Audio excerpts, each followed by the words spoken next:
Si tudi ti želiš imeti mišice kot Schwarzenegger? No, jaz sem si jih od nekdaj želel, ampak mi žal nikoli ni uspelo, vse do zdaj mi še ni uspelo. In ful dosti ljudi si vedno postavlja vprašanje, kaj lahko pridem do take forme naravno, ali je tu zadaj še nekaj drugega. In kar tako vam povem, direktno odgovor, 99,9% populacije takšne forme brez nedovoljenih substanc nikoli ne more doseči. Sicer obstaja verjetnost, da si ravno ti v tistem 0,01%, ampak verjetno nisi. Tudi jaz nisem. Obstaja meja, katero lahko naravno dosežemo. In v nadaljevanju bomo pogledali nekaj točk, ki jih bomo razdelali in se seznanili, kaj lahko v bistvu dosežemo. In jaz sem si nekako zadal 4 točke, o katerih bi vam želel danes nekaj povedati. Prva je, se pravi, kaj pravi na to znanost. Pokazal vam bom neke kalkulatorje, ki so jih naredili dejansko na podlagi znanstvenih raziskav in izmed vseh sem jaz izbral eno, ki se mi zdi tako najbolj dostopna in relativno lahko merljiva, kjer vpišemo določene parametre in izračunamo, kje se nahajamo. Potem druga točka, o kateri bomo govorili, je, kaj vpliva na mišično maso. Se pravi, kaj so tisti ključni dejavniki, katere lahko izboljšamo, da bomo dosegli večjo mišično maso. Tretja točka, o kateri bomo govorili, je, do katere meje je smiselno prenajedanje oziroma pretiravati z vnosom kalorij, da ne gremo predaleč. In četrta točka je tista, ki je pogosto zelo zanemarjena, to pa je regeneracija. Pa poglejmo kar prvo. Kot sem rekel, obstaja več teh izračunov in formul. Te upoštevajo recimo obsege sklepov, višine, teže, odstotke maščobe, glavno več parametrov. Jaz sem izbral enega takega, kot sem rekel, relativno enostavnega. Tu spodaj sem tudi dodal povezavo do tega, da lahko sami izračunate zase. In tukaj se v bistvu lahko v vsakem primeru dotaknemo dejstva, da v tem, koliko mišične mase lahko posameznik doseže, v največji meri vpliva genetika. Staršev si ne moremo izbirati, zato je tudi pametno, da se s tem preveč ne obremenjujemo, imamo pa neka realna pričakovanja. Seveda se to vidi, tudi po strukturi kosti. Jaz sem pač suhec in vedno bom suhec. Lahko povečam mišično maso do določene mere, nikoli pa do te, kot jo lahko nekateri. In tukaj je recimo že tisto prva velika razlika med mano in Schwarzeneggerjem oziroma rečemo profi bodybuilderji, ki lahko že naravno dosežejo bistveno višjo raven, koliko mišic lahko nosijo na sebi. Potem pa seveda z nedovoljenimi substancami prekoračijo to mejo še bistveno dlje, kot bi jo lahko nekdo slabšo gensko zasnovo. Evo za intermezzo, tukaj na tej sliki me vidite leta 2009, torej pred 10 leti, kjer sem dejansko mislil, čez 10 let bom pa jaz tudi taki kot Schwarzenegger. Pa nisem. Zato, ker se je ustavilo, kot sem rekel, naravno je neka meja. In zdaj, če se vrnemo na ta izračun, kot sem rekel, jaz sem tukaj uporabil eno formulo, do katere lahko najdete povezavo spodaj pod posnetkom. In ta zajema vašo višino v centimetrih, tako da sem tukaj zdaj vpisal mojo višino in vašo težo v kilogramih. Zraven tega pa potem še odstotek maščobe, ki ga imate, to pač morate vedeti.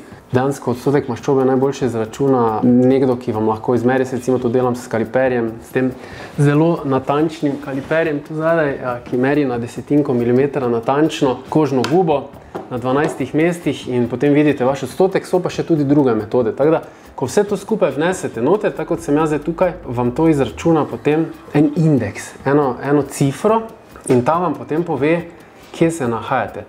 Zdaj pa tukaj je potrebno upoštevati tudi to, o tem bomo govorili v enem naslednjem posnetku, da manj, ko je na vašem telesu maščobe, bolj si bo telo želelo zgubiti tudi mišično maso. Se pravi, nižji kot je odstotek maščobe, vsaka kila, ki jo ohranjate s pusto mišično maso, je dodaten plus. In tukaj zdaj vidimo, evo, jaz se nahajam na 19,4, kar je recimo tukaj do 19 je average, od 20 do 21 je above average, tako da pri tako nizkem odstotku maščobe, jaz sem zadovoljen, ne? Seveda pa je to daleč od tega, ne? Da bi rekel neka forma bodybuilderja.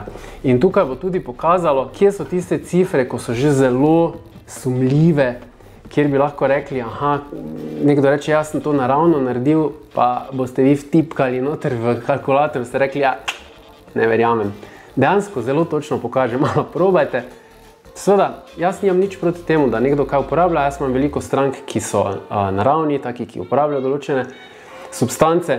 V vsakem primeru je do odlične forme treba zelo veliko delati in se truditi. Ampak pač dejstva govorijo za sebe in to je tisto, kar je zelo pomembno. Druga točka, o kateri smo rekli, da bomo govorili, je, kaj vpliva na mišično maso.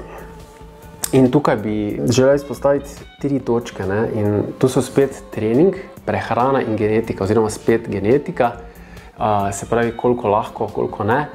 Druga dva sta pa trening in prehrana.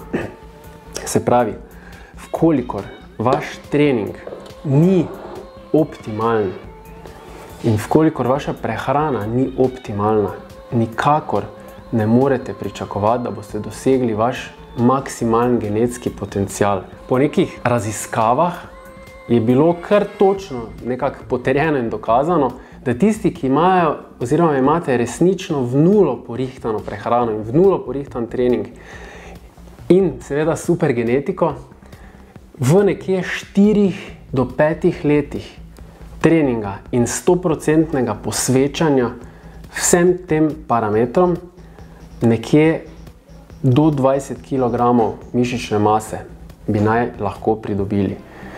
Seveda je to ogromno. To je tisti plafon, kar se tiče naravnega za moje pojme. Če si lahko predstavljate, koliko je 20 kg mesa, koliko je 20 kg mesa, gora mesa. Tako da, vsekakor ni smiselno posegati po nekih nedovoljenih substancah, preden dosežete res tisti svoj maksimalen potencial. Če vam je video že do zdaj bil všeč, ga prosim kar lajkajte in če še niste naročeni na mojo vsebino, tudi kar naročite se, to bi mi res veliko pomenilo. Tretja točka, koliko prenajedanja. Tukaj pa je tisto, kjer se dostikrat naleti na problem in ljudje začnejo preveč jesti. Mi se moramo zavedati, da vedno, kadar imamo kalorijski presežek, določen del naše telo lahko uporabi za tvorbo mišic, preostanek pa gre vedno v maščobo. In tukaj igra ključno vlogo naša občutljivost celice inzulin. Tukaj se zdaj ne bomo poglabljali v to, to je čisto druga tema, bomo drugič o tem govorili, ampak na kratko to pomeni, koliko od te prehrane oziroma od viška prehrane so naše mišice sposobne asimilirati. In nikakor se ne prenajedajte, saj nima smisla, ker če gredo kilogrami gor preveč in prehitro in če spremljate vaš odstotek maščobe in vidite, da se odstotek maščobe povečuje, to pomeni, da je preveč. In več, ko bo maščobe, slabša bo občutljivost na inzulin, še več hrane bo šlo v maščobo namesto v mišice in v bistvu boste zapravili tisto edinstveno priliko, ono okno priložnosti, ki je optimalno za pridobivanje mišične mase. Četrta točka, katero smo rekli, pa je regeneracija. Tukaj pa bi želel samo povedati, da ne pretiravati. Včasih je boljše malo manj, kot pa preveč.